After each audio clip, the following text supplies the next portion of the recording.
tufanye kitu kimoja. Umelala usiku, asubuhi umeamka ukiwa wewe pamoja na mke wako, lakini hakuna kitu chochote ambacho mke wako amehangaikia asubuhi hiyo, na hiyo ni kutokana na sababu ya ugomvi ambao ulitokea jana. Kwa hivyo unafanya kila kitu wewe binafsi, unajiandaa kwenda kazini, unaenda huko kazini. Ukiwa kazini unakutana na ushauri kwamba ulichokifanya sio kitu kizuri. Unarudi nyumbani na kumkuta mke wako akiwa amelala staili ile ile uliyomwacha akiwa amelala asubuhi.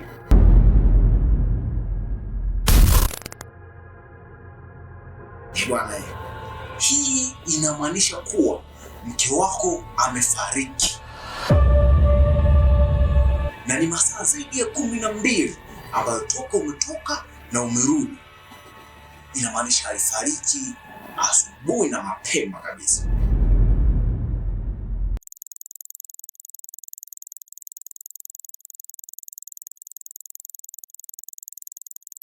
Bwana, huo ulikuwa ni utangulizi wa story yetu hii ya leo ambayo ndio tunaanza nayo kwa ajili ya kukava nafasi ya brother Mazani.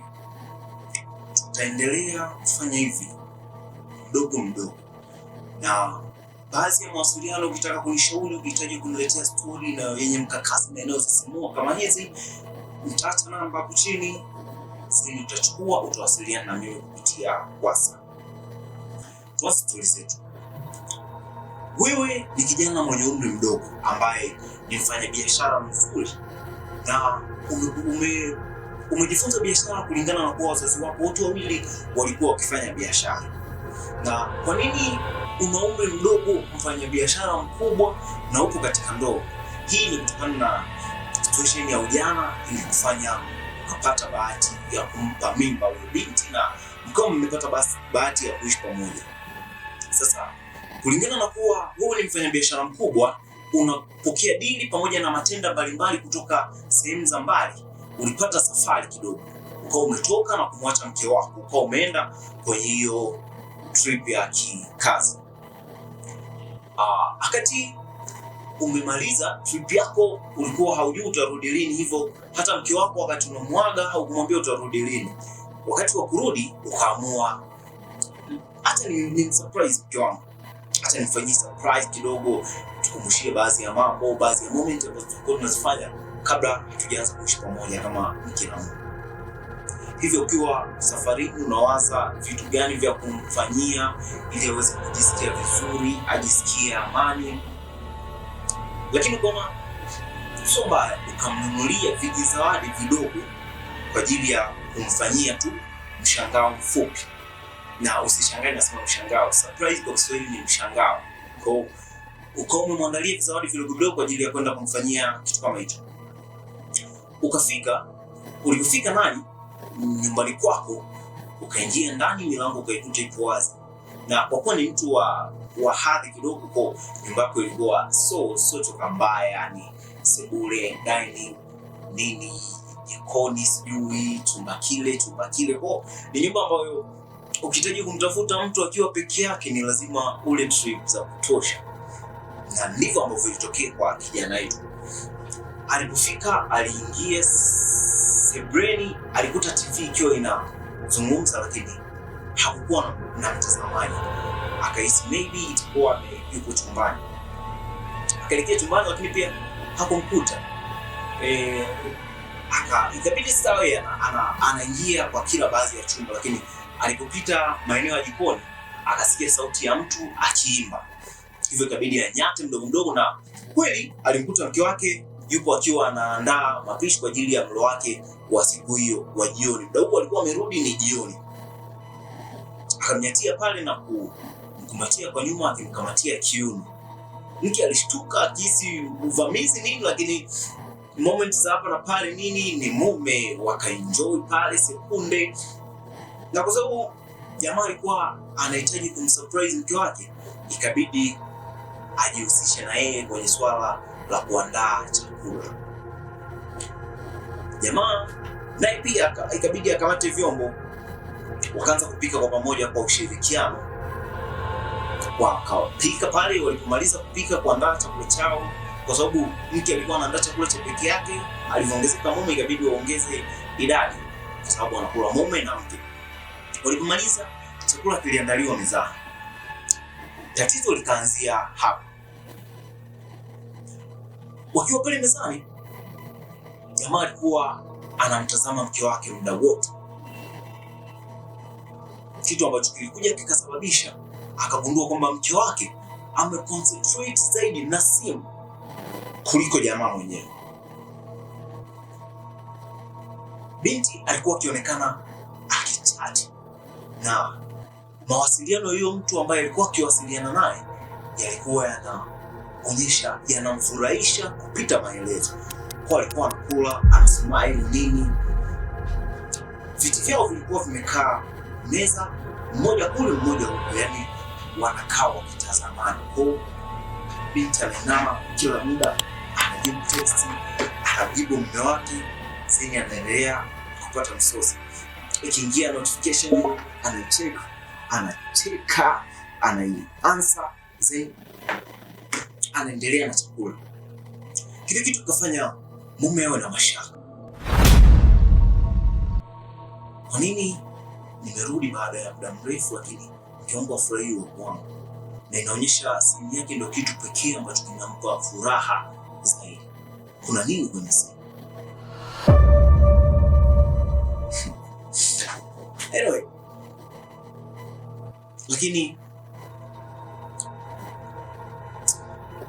Anyway, tuachane na hayo.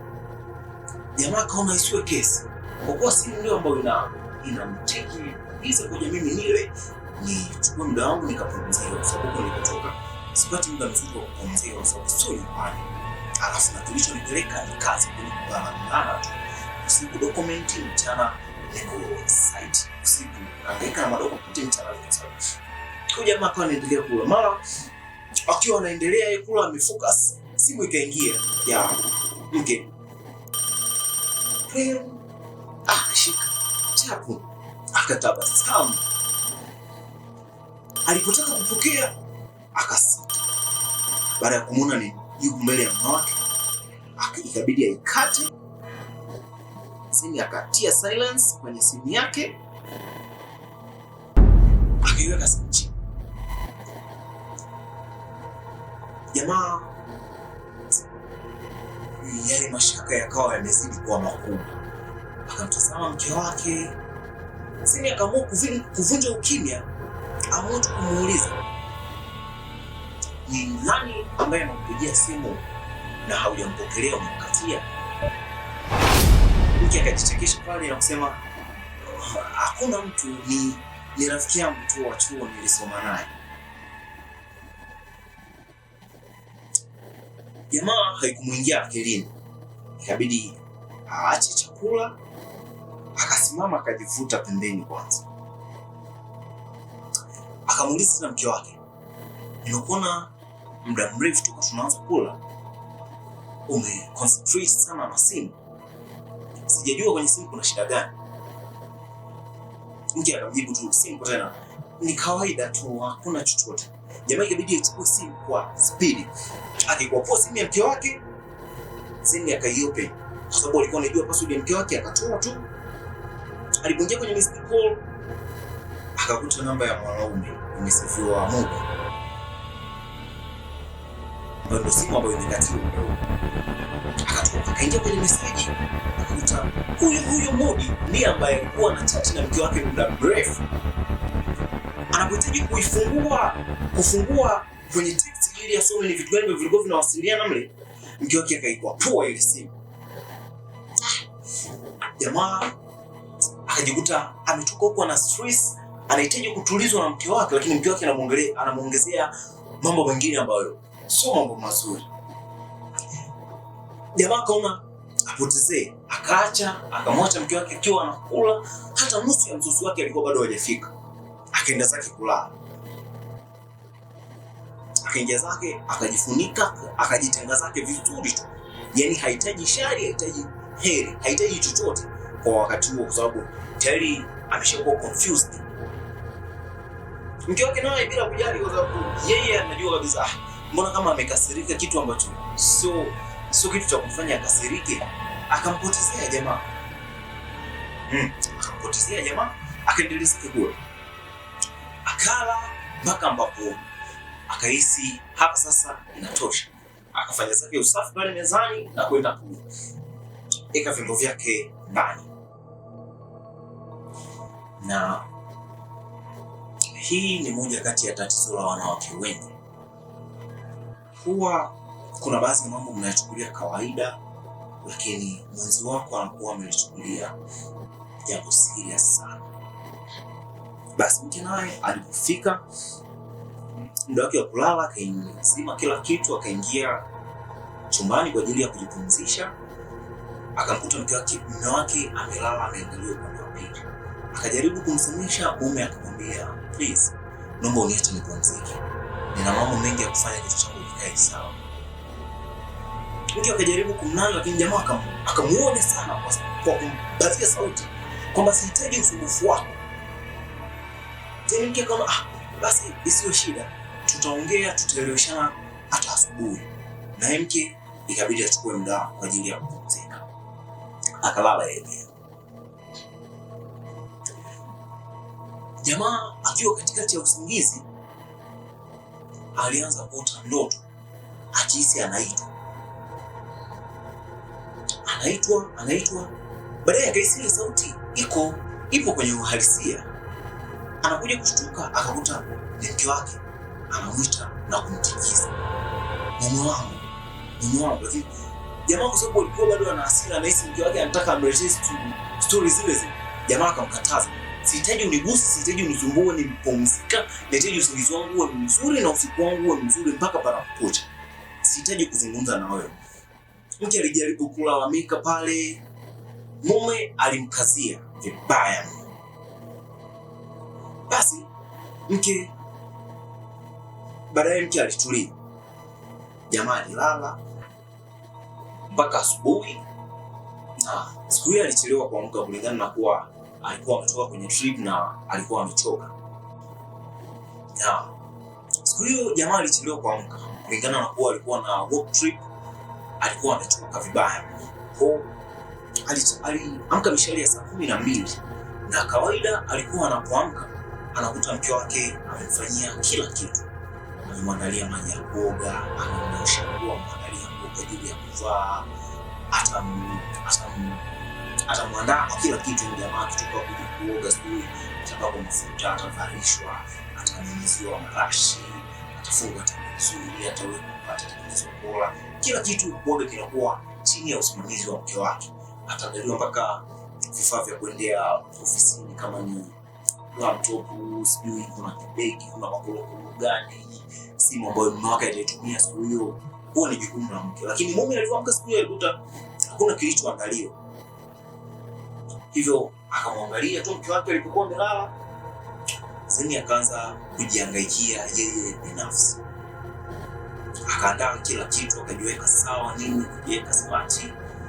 Akatoa kiasi cha pesa kwa ajili ya siku, basi alipomaliza kila kitu aliacha kuuliza pesa kwa ajili ya matumizi ya zima na nini, akaelekea zake ofisini. Lakini muda wote alikuwa yuko ofisini, moyo wake haukuwa kabisa na amani. Yeye alikuwa anahisi kama ana mapungufu fulani hivi, au kuna kitu hakijakaa sawa. Hiyo yote alikuwa akidhani ni kwa sababu ya ugomvi uliotokea jana usiku, ambapo alikuwa amerudi tu kutoka kwenye trip yake ya kikazi na hawakuwa na maelewano mazuri yeye pamoja na mke wake. Na imekuwa hivyo mpaka wakati anaondoka nyumbani kwake. Yaani hakuna kitu ambacho kilikuwa sawa.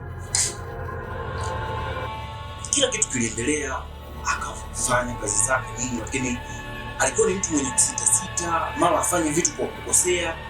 Ikabidi amshirikishe mshikaji wake sana kwa ofisini, kwa sababu alikuwa anaelekea sasa kuendelea kwa mambo mengi yalikuwa yanaenda si sawa na akili yake ya siku zote. Alipojaribu kumshirikisha, yule wake alimshauri kwamba ungejaribu tu kutulia, zeni umuulize mke wako akuelekeze ni kwa nini yupo hivyo na kwa nini umerudi alafu haonyeshi moment yoyote ya kufurahia uwepo wako hapo. Basi jamaa pale alijaribu kumshawishi nini, akamwelekeza baadhi ya mambo, ndoa zinavyokuwa, kwa sababu yeye ni amedumu kiasi kwenye ndoa, kwa anajua mengi. Basi jamaa alivyopitia baadhi ya ushauri pale, ikabidi akubaliane nao kwamba itakuwa kuna kitu nimemiss. Basi moyo wake kwanza kujawa na furaha, unaanza kujaa upya, ule upweke unaanza kupotea kidogo kidogo. Sasa hii inabidi nifanye kitu kwa mke wangu sasa, kwa sababu hata zile zawadi za jana alikuwa bado hajampa na zilikuwa ndogo ndogo, ikabidi anunue vitu vingine hapo hapo mjini. Anunua zawadi akipack kwenye maboksi ya zawadi kwa ajili ya mke wake. Jioni ya siku hiyo alikuwa anarudi akiwa na furaha kubwa, kwa sababu anajua siku hiyo ndio ataifurahia ndoa yake tena. Yaani itakuwa ndo kama siku ambayo amerudi kutoka safari ya mwaka huu. Aliporudi akaingia sebuleni, pia anahitaji kumtafuta mke wake kwa sababu ni lazima azunguke kwa kila sehemu. Akafika sebuleni akakuta pamepoa, akajifanyia usafi, akaja papo kama ambavyo alipata asubuhi.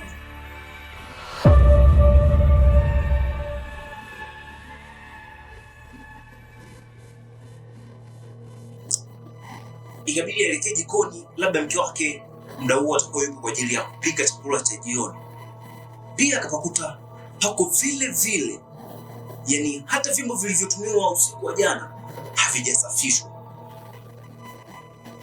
Jamaa kaisi labda kitu kilichotokea jana kimemfanya mke wake ahisi upweke sana mpaka achukue maamuzi ya kuondoka na kurudi nyumbani kwao. Alifikiria kwa sekunde kadhaa, akachukua simu yake akatamani japo ampigie labda, lakini alisita kwamba akipiga simu akipokea shemeji yake au mama yake mkwe ataelezea kitu gani kilichowafanya mpaka wakosana. Ikabidi apoteze kwanza, ajaribu kuendelea kutafuta, atoke na nje kuulizia kwa majirani. Lakini alipoingia chumbani alimkuta mke wake bado amelala. Mbaya zaidi, alikuwa amelala vile vile alivyomwacha asubuhi wakati anatoka.